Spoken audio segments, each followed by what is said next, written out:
professor doutor Pedro Takao Yamamoto, do Departamento de Entomologia e Acarologia da Exalc, aborda agora as principais doenças na citricultura. Quais são as doenças mais prejudiciais na cultura dos citros?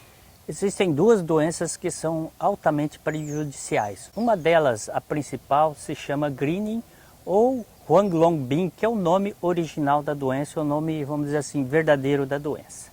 Então essas são as duas doenças que nós temos na citricultura, são as duas piores. A primeira, o Huanglongbing, é a que causa maiores problemas e seu manejo é conjunto com a segunda, que é a clorose variegata dos citros, CVC ou amarelinho. Então as duas doenças são principais, mas o manejo são muito semelhantes. Na prática, como o produtor pode diferenciar o ataque de greening e clorose variegata dos citros? Os sintomas são um pouco parecidos, né? Mas nas folhas, o sintoma da CVC são cloroses irregulares na superfície da folha, enquanto que o HLB ou o greenings é um mosqueado nas folhas, que corresponde a áreas verdeadas com áreas amareladas, uma contrastando com outra sem uma definição sobre o limbo foliar. A diferença maior é no fruto, porque o fruto, embora as duas doenças deixem os frutos pequenos, o CVC não entorta o fruto, como acontece no HLB. Professor, quais são as medidas para controle da CVC? Bom, a medida para controle das duas doenças é muito semelhante, que seria o quê? Plantio de mudas sadias, poda ou erradicação de plantas doentes e controle dos vetores. Por que dos vetores? Porque são duas doenças que são transmitidas por vetores. Então, essas são as três medidas.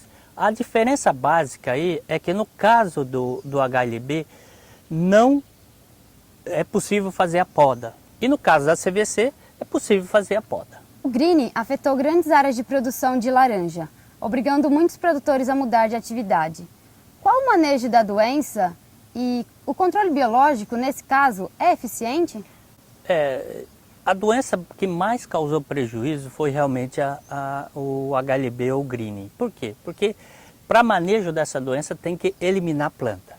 Então, o que se perdeu? Plantas efetivamente produtivas. O que se pode fazer para o manejo do greening? Primeiro ponto principal é eliminação das plantas doentes. Antes disso, você tem que encontrar as plantas doentes. Então, tem que fazer uma inspeção rotineira, planta a planta, encontrando todas aquelas com sintoma e eliminar.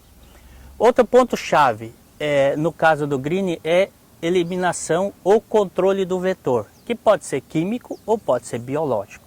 Químico, com aplicação de inseticidas. Temos vários aí, alguns permitidos dentro da produção integrada de citros. E em complemento, nós temos liberação do parasitóide chamado Tamarixia radiata. Então é uma complementação. Por quê? Fazemos o controle químico do vetor nos pomares em produção, pomares em manejo, e a liberação de Tamarixia dos locais onde tem outros hospedeiros, inclusive citros, que não são propriedades comerciais.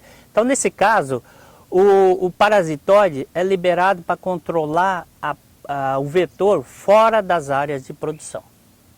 E, professor, como os produtores podem planejar o controle de vetores de doenças na citricultura entre propriedades vizinhas? Bom, um ponto fundamental que tem trazido sucesso no manejo do greening é o manejo integrado e manejo também conjunto, que nós chamamos manejo regional ou manejo em grandes áreas. Então o que os produtores têm que fazer? Se reunir e fazer o manejo em conjunto ao mesmo tempo nas áreas, vamos dizer assim, numa grande área, nas áreas vizinhas, numa bacia hidrográfica, eles planejarem o manejo e fazer o manejo em conjunto. Para mais informações, entre em contato com a Casa do Produtor Rural da Exalc pelo e-mail cprural@usp.br ou então acesse www.exalc.usp.br/cprural.